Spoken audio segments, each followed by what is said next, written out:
Hello friends, Vishnu Shalini latest review. ശാരദാമ്മയുടെ അടുത്ത് വന്നിട്ട് ശ്യാമ ഓരോ കാര്യങ്ങൾ സത്യാമ്മയെക്കുറിച്ച് പറയുവാണ്. സത്യമൊക്കെ പഠിക്കാനും ഉറങ്ങാനും ഒക്കെ തനി റൂം, മുകളിലത്തെ പ്രധാനപ്പെട്ട മുറി തന്നെയാണ് കുഞ്ഞേച്ചിക്കും വിഷ്ണുവേട്ടനും കൊടുത്തിരിക്കുന്നത്. പിന്നെ കുഞ്ഞേച്ചിയെ കാണാൻ വേണ്ടി വരുന്നവർക്കുള്ള സെപ്പറേറ്റ് റൂം, അങ്ങനെ ഒരുപാട് കാര്യങ്ങളാണ് സത്യാമ്മ കുഞ്ഞേച്ചിക്ക് വേണ്ടി ഒരുക്കിയിരിക്കുന്നത്. ഇതൊക്കെ കേട്ടിട്ട് ശാരിക പറയുക, അമ്മേ, ഈ വർത്തമാനത്തിൽ ഇവക്ക് ശാലിനിയോട് കുറച്ച് കുശുമ്പുണ്ടെന്ന് അമ്മയ്ക്ക് തോന്നുന്നില്ലേ? ശ്യാമ പറയാം, അയ്യോ, എനിക്ക് എൻ്റെ കുഞ്ഞേച്ചിയുടെ കുശുമ്പൊന്നുമില്ല. സത്യാമ്മയുടെ ഈ തരംതിരിവിൽ മാത്രമേ എനിക്ക് വിഷമമുള്ളൂ. ശ്യാമ പറയുന്നതൊക്കെ ഇങ്ങനെ ശാരദാമ്മ കേൾക്കുന്നുണ്ട്. ശാരദാമ്മയ്ക്ക് മനസ്സിലാകുന്നുണ്ട് ശ്യാമയ്ക്ക് എന്തോ ഒരു ചെറിയ കുശുമ്പ് ഇങ്ങനെ ശാലിനിയോട് തോന്നുന്നുണ്ടെന്ന്. പക്ഷേ ഈ സമയത്ത് ശാരദാമ്മയുടെ സാരിയുടെ തുമ്പ് ഇങ്ങനെ അടുപ്പിലോട്ട് നീണ്ടു കിടക്കുമായിരുന്നു. ആ സാരി തുമ്പത്ത് തീ പിടിക്കുന്നുണ്ട്. ഇതുവരാരും കാണുന്നില്ല. ശ്യാമ ഇങ്ങനെ നോക്കുമ്പോൾ ശാരദാമ്മയുടെ സാരിക്ക് തീ പിടിക്കുന്നു. അയ്യോ അമ്മയെ, തീ പിടിച്ച്, സാരിക്ക് തീ പിടിച്ച് എന്നും പറഞ്ഞ് പെട്ടെന്ന് ശാരിയും ശ്യാമയും കൂടെ വെള്ളമൊക്കെ ഒഴിച്ച് ആ സാരിയുടെ തീയൊക്കെ അങ്ങോട്ട് കെടുത്തുവാണ്. ഈ സമയത്താണെങ്കിൽ ശാലിനിയും വിഷ്ണുവും കൂടി ഇങ്ങനെ കാറിൽ പൊയ്ക്കൊണ്ടിരിക്കുവാണ്. ആ സമയത്ത് അനുപല്ലവിയുടെ ഒരു ഫോൺ വരുന്നുണ്ട് ശാലിനിക്ക്. നാളെ റവന്യൂ മിനിസ്റ്റർ പങ്കെടുക്കുന്ന ഒരു മീറ്റിംഗ് ഉണ്ട്. മേഡം എന്തായാലും ആ മീറ്റിംഗ് അറ്റൻഡ് ചെയ്യണം. അത് എന്നോട് നേരിട്ട് വിളിച്ച് പറഞ്ഞിട്ടുണ്ട്. എന്തോ കുഴപ്പം പിടിച്ച് ഏതോ കാര്യമാണെന്നാണ് തോന്നുന്നത്. അതുകൊണ്ട് മേഡം നാളത്തെ മീറ്റിംഗ് അറ്റൻഡ് ചെയ്യണം. അതിനെന്താ അനു എന്നെ നാളെ ഒന്ന് ഓർമ്മിപ്പിച്ചാൽ മതി എന്ന് പറഞ്ഞിട്ട് അവർ രണ്ടുപേരും ഫോൺ കട്ട് ചെയ്യുവാണ്. വിഷ്ണു ഇങ്ങനെ കാർ ഓടിക്കുന്നുണ്ട്. ശാലിനി ഒന്നും മിണ്ടുന്നില്ല. അവർ രണ്ടുപേരും ഇങ്ങനെ പൊയ്ക്കൊണ്ടിരിക്കുമ്പോൾ പെട്ടെന്ന് വിഷ്ണുവിന് എന്തോ ഒരു വയ്യായികയാണോ അറിയില്ല, വിഷ്ണുവിൻ്റെ കയ്യിൽ സ്റ്റിയറിംഗ് അങ്ങനെ നിൽക്കുന്നില്ല. വണ്ടി ഇങ്ങനെ പാളിപ്പാളി പൊയ്ക്കൊണ്ടിരിക്കുവാണ്. അയ്യോ വിഷ്ണുവേട്ട എന്നിങ്ങനെ ശാലിനി പേടിച്ച് പറയുന്നുണ്ട്. വിഷ്ണു എങ്ങനെയൊക്കെയോ ബ്രേക്ക് പിടിച്ച് ഒരു സൈഡിലോട്ട് കൊണ്ടുപോയി വണ്ടി ഇങ്ങനെ നിർത്തുവാണ്. വിഷ്ണുവിന് എന്തോ ആകെ ഒരു വെപ്രാളമൊക്കെ തോന്നുന്നുണ്ട്. ശാലിനി ഇങ്ങനെ വിഷ്ണുവിനെ തന്നെ നോക്കുവാണ്. ഈ സമയത്ത് ശാരദാമ്മയുടെ വീട്ടിലാണെങ്കിൽ ശാരദാമ്മയുടെ സാരിക്ക് തീ പിടിച്ച വിഷമത്തിൽ ശാരദാമ്മയും ശ്യാമയും ശാരികയൊക്കെ ഇങ്ങനെ വിഷമിച്ച് നിൽക്കുക. എന്താമ്മ, ഇതുവരെ ഇങ്ങനെ സംഭവിച്ചിട്ടില്ലല്ലോ, എന്തോ വലിയ ആപത്ത് പോലെ തോന്നുന്നല്ലോ അമ്മ, അമ്മയൊന്ന് സൂക്ഷിക്കണം എന്നൊക്കെ ശ്യാമ പറയുന്നുണ്ട്. ആകെ ഫൈനയിക്കുന്ന ശാരദാമ്മയോട് അമ്മ പോയി സാരി മാറിയിട്ട് വാ എന്നും പറഞ്ഞ് സാരി മാറാനായിട്ട് ശാരദാമ്മയെ പറഞ്ഞു വിടുന്നുണ്ട്. എന്താ വിഷ്ണുവിനെ പറ്റിയതെന്ന് വിഷ്ണുവിന് പോലും അറിയില്ല. വിഷ്ണു പെട്ടെന്ന് വെള്ളമൊക്കെ ഒഴിച്ച് മുഖമൊക്കെ കഴുകുന്നുണ്ട്. ശാലിനി ചോദിക്കുന്നു, എന്താ വിഷ്ണുവേട്ടൻ ഉറങ്ങിപ്പോയതാണോ? ഏയ്, ഞാൻ ഉറങ്ങിയിട്ടൊന്നുമില്ല. പക്ഷെ വണ്ടി എൻ്റെ കയ്യിൽ നിന്നില്ല. എൻ്റെ കയ്യിൽ നിന്ന് നിയന്ത്രണം ആരോ ഏറ്റെടുത്ത പോലെ തോന്നി. വേറെ ആരോ വണ്ടി ഓടിക്കുന്ന പോലെയാണ് എനിക്ക് തോന്നിയത് എന്നൊക്കെ ഇങ്ങനെ വിഷ്ണു പറയുവാണ്. ഇതൊക്കെ കേട്ടിങ്ങനെ അന്തിച്ച് നിൽക്കുവാണ് ശാലിനി. എന്ത് സംഭവിച്ചതാണെന്ന് അവർക്ക് രണ്ടുപേർക്കും ഒന്നും മനസ്സിലാകുന്നില്ല. അങ്ങനെ ആകെ ടെൻഷനോടെ നിൽക്കുമ്പോഴാണ് ശ്യാമയുടെ ഫോൺ ശാലിനിക്ക് വരുന്നത്. കുഞ്ഞേച്ചി, ഇവിടെ ഒരു സംഭവം ഉണ്ടായി, അമ്മയുടെ സാരിക്ക് തീ പിടിച്ചു. അയ്യോ, തീ പിടിച്ചെന്നോ? അതേ കുഞ്ഞേച്ചി, വലിയ കുഴപ്പമൊന്നും ഉണ്ടായില്ല. ഞാൻ കണ്ടതുകൊണ്ട് പെട്ടെന്ന് വെള്ളം ഒഴിച്ചെല്ലാം ഞങ്ങൾ തീ അണച്ചു. എന്താ കുഞ്ഞേച്ചി, എന്തോ ഒരു ദോഷം പോലെ തോന്നുന്നുണ്ടല്ലോ? ആ സമയത്ത് ശാലിനി പറയാം, ഇവിടെയും ഒരു സംഭവം ഉണ്ടായി, തലനാരിഴയ്ക്കാണ് ഞങ്ങൾ രക്ഷപ്പെട്ടത് എന്നിങ്ങനെ ശാലിനി പറയുവാണ്. ഞാൻ അങ്ങോട്ട് വരാം എന്ന് ശാലിനി പറയുന്നുണ്ട്. പെട്ടെന്ന് വിഷ്ണുവിനോട് പറയുന്നു, വിഷ്ണുവേട്ടാ, അവിടെ എന്തോ കുഴപ്പമുണ്ട്, അമ്മയുടെ സാരിക്ക് തീ പിടിച്ചെന്ന്. അത് കേട്ട് വിഷ്ണു ആകെ ടെൻഷനോടുകൂടി നിൽക്കുവാണ്. ഈ സമയം ശാരദാമ്മ സാരിയൊക്കെ മാറിയിട്ട് അങ്ങോട്ട് വരുന്നുണ്ട്. ശ്യാമ പറയാ, ഞാൻ കുഞ്ഞേച്ചിയെ വിളിച്ച് കാര്യങ്ങളൊക്കെ പറഞ്ഞമ്മേ. അയ്യോ, നീ എന്തിനാ അവളെ വിളിച്ച് കാര്യങ്ങളൊക്കെ പറഞ്ഞത്? പിന്നെ ഇതൊക്കെ പറയണ്ടേ? കുഞ്ഞേച്ചിക്ക് ഫോൺ ചെയ്തപ്പോഴല്ലേ കാര്യങ്ങൾ അറിഞ്ഞത്. കുഞ്ഞേച്ചി ഏതോ വലിയ ആക്സിഡന്റിൽ നിന്ന് രക്ഷപ്പെട്ടെന്നാ പറയുന്നത്. ശ്യാമ, നീ എനിക്കൊന്ന് അവളെ ഫോൺ ചെയ്തതാ എന്നും പറഞ്ഞ് ശാരദാമ്മ ഫോൺ വാങ്ങിയിട്ട് ശാലിനിയോട് സംസാരിക്കുന്നുണ്ട്. ഈ സമയത്ത് സത്യയും പപ്പിയും സ്കൂളിലുണ്ട്. സത്യയാണെങ്കിൽ ഇട്ടിരിക്കുന്ന മാലയും കമ്മലും ഒക്കെ കണ്ടിട്ട് പപ്പി ചോദിക്കുന്നു, ഇതൊക്കെ എവിടെ നിന്നാണ്? സത്യ അന്നേരം ഓരോ കാര്യങ്ങളും പറയുവാണ്. സത്യാമ്മ വന്ന് കൂട്ടിക്കൊണ്ട് പോയതും മാലയും കമ്മലും വളയും ഡ്രസ്സൊക്കെ വാങ്ങിക്കൊടുത്തതും നിറയെ ചോക്ലേറ്റ് മേടിച്ച് കൊടുത്തതും ഐസ്ക്രീം വാങ്ങിക്കൊടുത്തതും ജോത്സ്യൻ്റെ അടുത്ത് കൊണ്ടുപോയതും അങ്ങനെ എല്ലാ കാര്യങ്ങളും സത്യം ഇങ്ങനെ പറയുമ്പോൾ പപ്പി ഇങ്ങനെ ആകെ വിഷമത്തോടെ നിൽക്കുവാണ്. ഇതൊക്കെ കേട്ടിട്ട് ഒരുപാട് സ്വീറ്റ്സൊക്കെ വാങ്ങിച്ച് തന്നിട്ടുണ്ട് പപ്പി, അതുകൊണ്ട് ഞാൻ പപ്പിക്കും കൊണ്ടുവന്നിട്ടുണ്ട് എന്നും പറഞ്ഞ് കുറച്ച് മിഠായിയൊക്കെ എടുത്ത് ഇങ്ങനെ പപ്പിക്ക് കൊടുക്കുമ്പോൾ പപ്പി ദേഷ്യത്തോടെ അത് വാങ്ങിക്കുന്നില്ല. വേണ്ട, അതൊക്കെ സത്യ തന്നെ എടുത്തോ, സത്യയ്ക്ക് വേണ്ടിയല്ലേ സത്യാമ്മ വാങ്ങിത്തന്ന്, അപ്പോൾ അതുകൊണ്ട് സത്യ തന്നെ അങ്ങ് എടുത്താൽ മതി എന്നും പറഞ്ഞ് പിണങ്ങി നിൽക്കുവാണ്. എന്താ പപ്പി നീ പിണങ്ങിയോ? പിന്നെ അല്ലാതെ ഞാൻ പിണങ്ങി തന്നെയാണ് എന്നും പറഞ്ഞ് പപ്പി അങ്ങോട്ട് മാറി ഒരു ബെഞ്ചിൽ പോയി ഇങ്ങനെ ഇരിക്കുവാണ്. ആ സമയത്ത് ഒരു ഓട്ടോറിക്ഷയിൽ സത്യാമ്മ സ്കൂളിലോട്ട് വരുന്നുണ്ട്. സത്യാമ്മ ഇങ്ങനെ നോക്കുവാണ് പിള്ളേരെ. അപ്പോൾ സത്യയെ കാണുന്നുണ്ട് സത്യയെ കാണുമ്പോൾ ഭയങ്കര സന്തോഷപ്പെടുവാണ്. അതുപോലാണ് സത്യയും സത്യാമ്മയെ കണ്ടിട്ട് ഹായ് സത്യാമ്മ എന്നിങ്ങനെ വിളിച്ച് പറയുന്നുണ്ട്. സത്യമോളെ ഇങ്ങനെ ചേർത്ത് പിടിച്ചിട്ട് സത്യമ്മ പറയാം, മോള് ക്ലാസ്സിൽ കയറി കാണുമെന്ന് വിചാരിച്ച സത്യമ്മ. ഇല്ല സത്യമ്മ, സമയമായില്ലല്ലോ. സത്യാമ്മയ്ക്ക് ഇന്ന് പോകണ്ടായിരുന്നോ? മോളെ ഒന്ന് കണ്ടിട്ട് പോകാമല്ലോ എന്ന് വിചാരിച്ചു. പപ്പി താണ്ട് അവിടെ പിണങ്ങിയിരിക്കുക. പപ്പി പിണങ്ങിയിരിക്കുന്നത് എന്താ കാര്യം? അത് സത്യാമ്മ തന്നെ അങ്ങ് ചോദിച്ചു നോക്ക് എന്ന് പറയുമ്പം സത്യാമ്മ പപ്പിമോളെ വിളിക്കുന്നുണ്ട്. പപ്പി അപ്പം അടുത്തോട്ട് വരുന്നു. എന്തിനാ പപ്പിമോളി പിണങ്ങിയത് എന്നിങ്ങനെ സത്യാമ്മ ചോദിക്കുമ്പോൾ പപ്പി പറയാം, അതെ ഞാൻ സത്യാമ്മയുടെ പിണക്കവാ. എന്തിനാ മോള് പിണങ്ങിയത്? അത് സത്യാമ്മ എല്ലാം സത്യയ്ക്ക് വാങ്ങിക്കൊടുത്തില്ലേ, മാലയും കമ്മലും ഡ്രസ്സൊക്കെ, എന്നിട്ട് എനിക്ക് വാങ്ങി തന്നില്ലല്ലോ. അതാണോ കാര്യം? മോക്ക് വാങ്ങി തരാമല്ലോ. അത് മാത്രമല്ല, മോക്ക് വാങ്ങിത്തരാൻ മോടെ അമ്മയും അച്ഛനും അവിടെ ഇല്ലേ?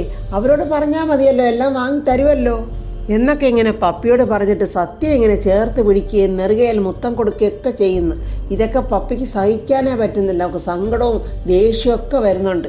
ഇതൊക്കെ എനിക്ക് സത്യാമ്മ വാങ്ങി തന്നാന്ന് ഞാൻ എൻ്റെ അച്ഛനോടും അമ്മയോടും പറഞ്ഞ് അവർക്ക് രണ്ടുപേർക്കും വലിയ സന്തോഷമായി എന്നൊക്കെ ഇങ്ങനെ സത്യമോൾ പറയുന്നുണ്ട്. പ്രത്യേകിച്ച് എന്തെങ്കിലും പറഞ്ഞോ മോളെ? പ്രത്യേകിച്ചൊന്നും പറഞ്ഞില്ല, അവർക്ക് സന്തോഷമായിട്ടുണ്ട് എന്നിങ്ങനെ സത്യം പറയുവാണ്. സത്യാമ്മയും സത്യം പപ്പി ഇങ്ങനെ നോക്കി നിൽക്കുക. പപ്പിക്കാന്നെ നല്ല സങ്കടം വരുന്നുണ്ട്, പക്ഷെ ഒന്നും പറയാതെ ഇങ്ങനെ നിൽക്കുവാണ് അവൾ. ഈ സമയം സത്യാമ്മയുടെ പഴയ വീട്ടിൽ ശ്യാമ ഇരുന്നിങ്ങനെ വിളക്കൊക്കെ തേക്കുവാണ്.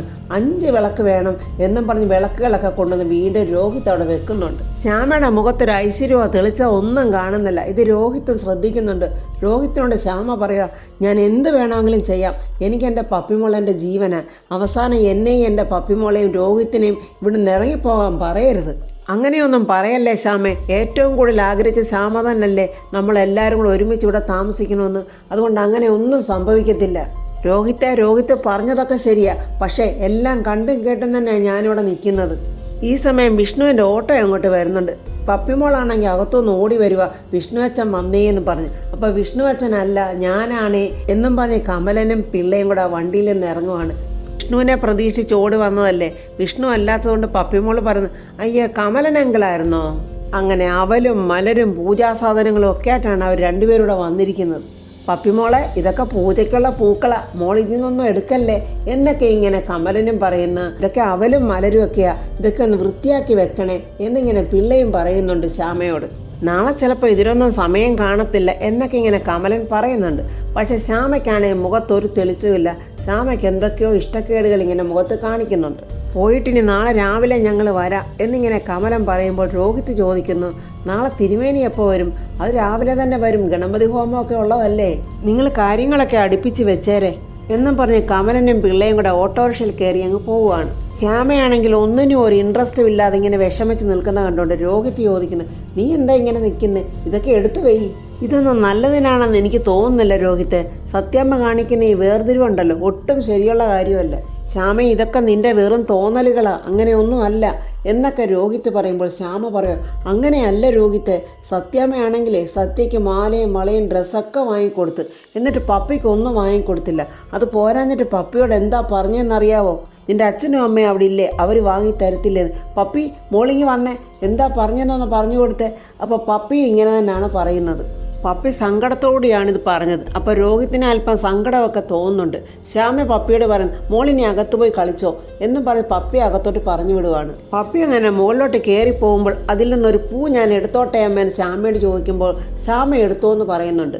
അങ്ങനെ പപ്പി ഒരു പൂവ് എടുത്തുകൊണ്ടാണ് മുകളിലോട്ട് കയറിപ്പോകുന്നത്. കമലൻ പ്രത്യേകം പറഞ്ഞിട്ടുണ്ടായിരുന്നു അതിൽ നിന്ന് പൂവൊന്നും എടുക്കരുതെന്ന്. സത്യാമ്മ ഇങ്ങനെ 2 കുഞ്ഞുങ്ങളെയും 2 തരത്തിൽ നോക്കുന്നത് ശരിയല്ല. പപ്പിമോക്കത് നല്ല സങ്കടമായിട്ടുണ്ട് രോഹിത്തെ. അതുകൊണ്ടല്ലേ പപ്പിമോൾ എന്നോട് വന്ന് ഇതൊക്കെ പറഞ്ഞത് എന്നൊക്കെ ശ്യാമ ഇങ്ങനെ പറയുവാണ്.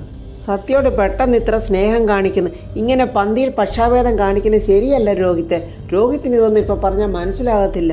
ഈ സമയം പപ്പി അകത്തുനിന്ന് ശ്യാമയെ വിളിക്കുന്നുണ്ട്. ദാ വരുന്നു മോളെ എന്നും പറഞ്ഞ് ശ്യാമ അകത്തോട്ട് പോവുകയാണ്. രോഹിത്തിന് ശ്യാമ പറഞ്ഞതൊക്കെ കേട്ടിട്ട് രോഹിത്തിന് ഒരു സങ്കടമൊക്കെ വരുന്നുണ്ട്.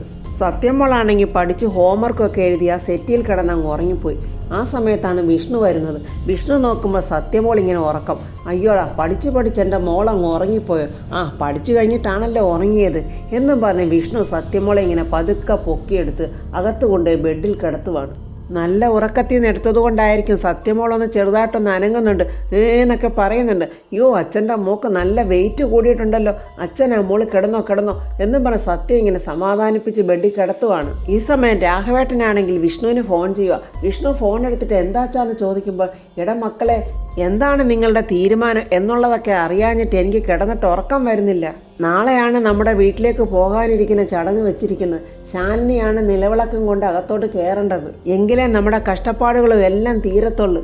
അല്ലെങ്കിൽ പിന്നെ വീണ്ടും കണ്ണീരും കയ്യുമൊക്കെ ആയിരിക്കും. അച്ഛാ, അത് കാര്യങ്ങളൊക്കെ ശാലിനിക്കും അറിയാവുന്നതല്ലേ. ചിലപ്പോൾ ശാലിനി വരുമായിരിക്കും. അതെന്താടാ നിനക്കൊരു ഉറപ്പില്ലാത്തത്? ശാലിനിയാണ്ടാ മക്കളെ നമ്മുടെ വീട്ടിൽ നിലവിളക്കം പിടിച്ചുകൊണ്ട് മഹാലക്ഷ്മിയെ പോലെ കയറേണ്ടത്. ശാലിനി വന്നില്ലെങ്കിൽ പിന്നെ ഈ ഒരൊറ്റ കാരണം മതിയാകും ഭാമ പിന്നെ പഴയ സത്യഭാമയിലോട്ട് മാറാൻ. നമുക്ക് സന്തോഷമായിട്ട് ജീവിക്കേണ്ടേടാ മക്കളെ. ഇതൊക്കെയാണ് എൻ്റെ മനസ്സിൽ കാണുന്നത്. അച്ഛാ, അത് നാളെ ശാലിനിക്ക് മന്ത്രിമാരൊക്കെ പങ്കെടുക്കുന്ന ഏതോ ഒരു മീറ്റിംഗ് ഉണ്ട്. അതിനയാൾ പോയേ പറ്റത്തുള്ളൂ. ഇനി എന്തെങ്കിലുമൊക്കെ ഒഴിവ് കണ്ടെത്തുമോയെന്നൊന്നും എനിക്കറിയില്ല. അച്ഛാ, അത് ശാലിനി ഇതുവരെയും വരില്ലെന്ന് പറഞ്ഞിട്ടില്ലല്ലോ. ചിലപ്പോൾ മീറ്റിങ്ങിൽ നിന്ന് എന്തെങ്കിലും കാര്യങ്ങൾ പറഞ്ഞ് ഇറങ്ങി വന്നേക്കും. ഇനി എന്താണെന്ന് വെച്ചാൽ നിങ്ങൾ ആലോചിച്ച് തീരുമാനിക്കും. ഇതൊരു അവസാനത്തെ ചാൻസ് ആയിരുന്നു നമുക്കെല്ലാവർക്കും ഒന്നിച്ച് സന്തോഷിച്ച് ആ വീട്ടിൽ കഴിയാമെന്നുള്ളത്. സത്യമോൾ ഉറങ്ങിയോ എന്നൊക്കെ ചോദിക്കുന്നുണ്ട് രാഘവേട്ടൻ. എന്നാലും ഞാൻ നാളെ രാവിലെ വിളിക്കാം മക്കളെ എന്ന് പറഞ്ഞ് അവർ രണ്ടുപേരും ഇങ്ങനെ ഫോൺ കട്ട് ചെയ്യുവാണ്.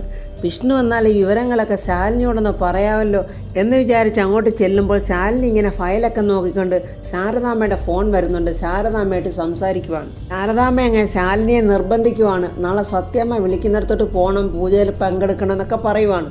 ശാലിനി അതെല്ലാം കേട്ടിട്ട് പറയുന്നു, അമ്മയ്ക്ക് ഇതല്ലാതെ വേറെ എന്തെങ്കിലും പറയാനുണ്ടോ? ഇതുവരെ സത്യാമ്മ എന്നെ വിളിച്ചിട്ടില്ല എന്നൊക്കെയാണ് പറയുന്നത്. അപ്പോൾ ശാരദാമ്മ പറയുന്നുണ്ട്, സത്യാമ്മ വിളിക്കണമെന്ന് നീ എന്തിനാ വാശി പിടിക്കുന്നത്? വിഷ്ണു പറഞ്ഞില്ലേ, അച്ഛൻ പറഞ്ഞില്ലേ, ഇതൊക്കെ പറയുന്നത് നിന്നോടുള്ള അറിവിന് വേണ്ടിയിട്ടല്ലേ എന്നൊക്കെ ശാരദാമ്മ പറയുന്നുണ്ട്. മോളെ, നിന്നെ സ്വീകരിക്കാൻ വേണ്ടി മാത്രമാണ് സത്യാമ്മ ഈ ചടങ്ങുകളൊക്കെ നടത്തുന്നത്. വീടും വീട്ടുകാരും എല്ലാവരും ചേർന്നത് ആഗ്രഹിക്കുമ്പോൾ നീ അത് മനസ്സിലാക്കണ്ടേ മോളെ? നിനക്ക് എന്നെക്കാളും പഠിപ്പും വിവരമൊക്കെ കൂടുതലുള്ളതല്ലേ. ഇതൊക്കെ ഞാൻ പറഞ്ഞു തരണോ എന്നൊക്കെ ശാരദാമ്മ പറയുന്നുണ്ട്. അമ്മേ, നാളെയാണെങ്കിൽ മന്ത്രിമാരും MLA-മാരും ഒക്കെ പങ്കെടുക്കുന്ന ഒരു മീറ്റിംഗ് ഉണ്ട്. അതിൽ നിന്ന് എനിക്ക് ഒഴിവാകാനേ പറ്റില്ല. ആ മീറ്റിങ്ങിൽ എനിക്ക് ഒരുപാട് പേരുടെ ചോദ്യങ്ങൾക്ക് ഉത്തരം പറയേണ്ടതായിട്ടുണ്ട്. അമ്മയ്ക്കറിയില്ലേ, ഞാനൊരു ജില്ല ഭരിക്കുന്ന ഭരണാധികാരിയാണ്. എൻ്റെ സമയത്തിന് അതിൻ്റെതായ വിലയുണ്ട്. ഈ സമയം വിഷ്ണു പുറകിൽ നിന്ന് ഇതെല്ലാം കേൾക്കുവാണ് ശാലിനി പറയുന്നതൊക്കെ. അപ്പോൾ വിഷ്ണു ശാലിനിയോട് പറയാൻ വന്ന കാര്യങ്ങളൊന്നും ശാലിനിയോട് പറയാനും പറ്റുന്നില്ല. അപ്പോൾ ഫ്രണ്ട്സ്, വിഷ്ണുവിന് ശാലിനിയോട് ഇക്കാര്യങ്ങൾ പറയുമോ? ശാലിനി വരില്ലെന്ന് പറയുമ്പോൾ വിഷ്ണുവിന് ദേഷ്യവും സങ്കടം വരുമോ?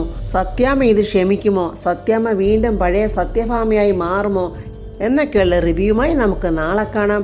എൻ്റെ റിവ്യൂ ഇഷ്ടപ്പെട്ടാൽ ലൈക്കും കമൻസും, സബ്സ്ക്രൈബ് ചെയ്യാത്തവർ സബ്സ്ക്രൈബ് ചെയ്യണേ.